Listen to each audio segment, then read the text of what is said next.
bakunya adalah larutan atau partikel berukuran kecil atau suspensi partikel berukuran besar.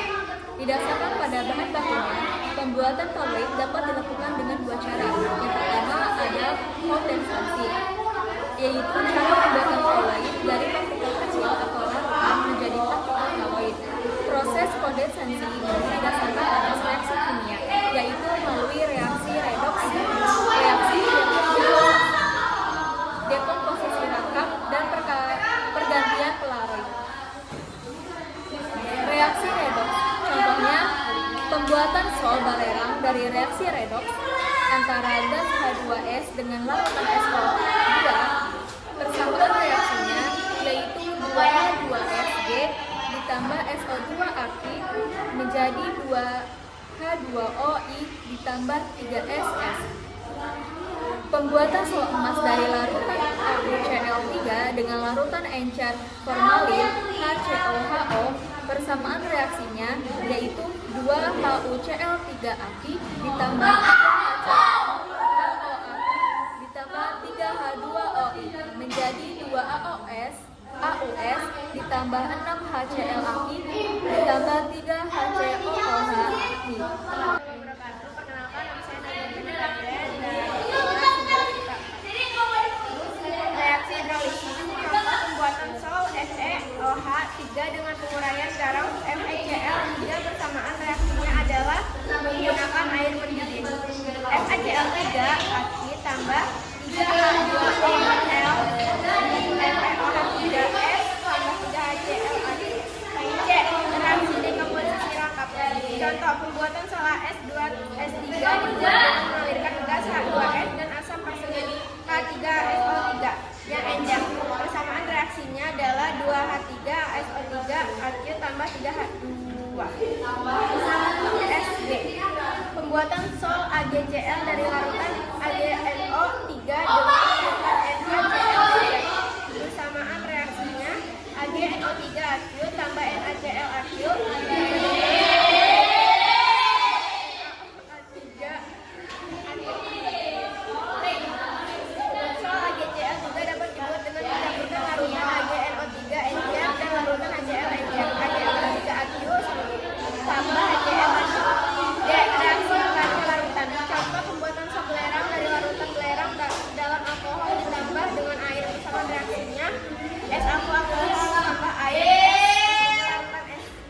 Siti Ainun Rahma dari 11 IPA 4. Disprepsi adalah pembuatan partikel koloid dari partikel kasar suspensi. Membuat koloid dengan disprepsi membuat koloid dengan meliputi cara mekanik, peptisasi, busur Breydig, dan ultrasonik. A. Proses mekanik. Proses mekanik adalah proses pembuatan koloid melalui penggerusuan atau penggilingan untuk zat padat, serta mengadukan dan mengocokkan untuk zat cair. Setelah diperoleh partikel yang ukuran sesuai dengan ukuran koloid, kemudian didispresikan ke dalam medium pendispresinya, contohnya pembuatan sol belerang. Peptisasi. Peptisasi adalah cara pembuatan keloid dengan menggunakan zat kimia, zat elektrolit untuk memecah partikel besar kasar menjadi partikel koloid.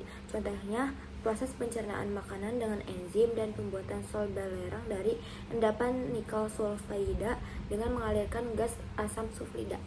Assalamualaikum warahmatullahi wabarakatuh. Nama saya Nadia dari kelas 11 IPA 4.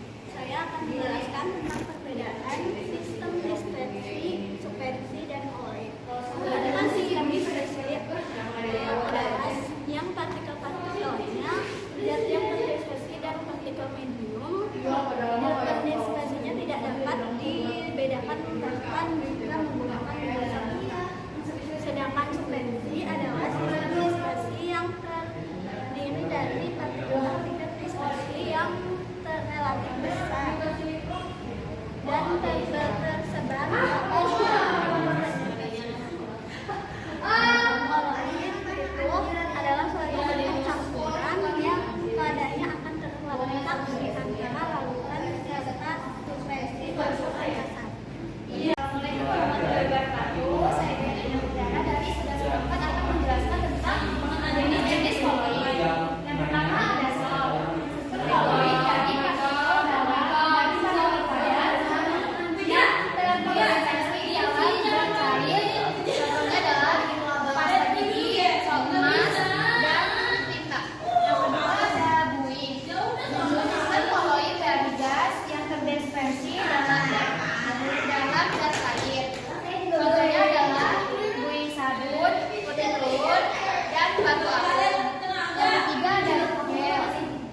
Jenis koloid dengan fase terdispersinya yaitu gas dan fase zat terdispersi padat.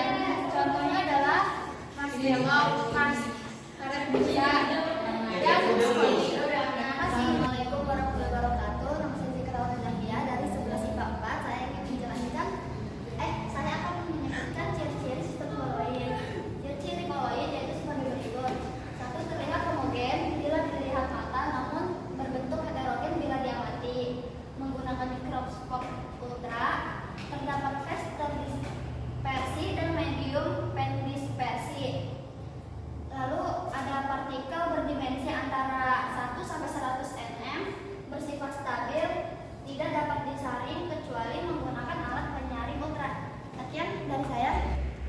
Assalamualaikum warahmatullahi wabarakatuh. Saya Indra Datalisi dari kelas 11 IPA 4. Saya akan menjelaskan tentang metode pemurnian larutan. Dialisis, proses di mana ioner dikeluarkan dari larutan melalui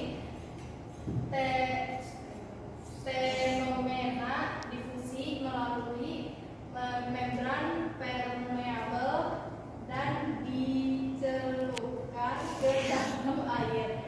Ion-ion dari larutan berdifusi melalui membran permeabel karena aliran air yang terus-menerus. Konsentrasi elektrolit di luar membran dinetralkan. Terus elektrodekantasi. Metode ini dapat berguna untuk pemurnian dan juga untuk konsentrasi sol. Bila proses ini dilakukan tanpa mengaduk larutan, maka lapisan bawah akan mengendap, sementara lapisan atas terdiri dari koloid murni dan pekat yang dapat didekantasi. Sekian, terima kasih.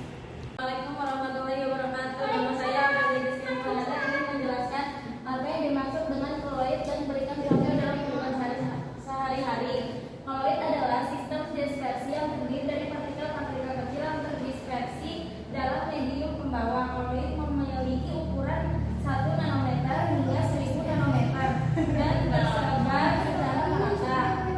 Contoh nyata dari koloid dalam kehidupan sehari-hari adalah sumber terdiri dari partikel-partikel emas yang terdispersi dalam medium air.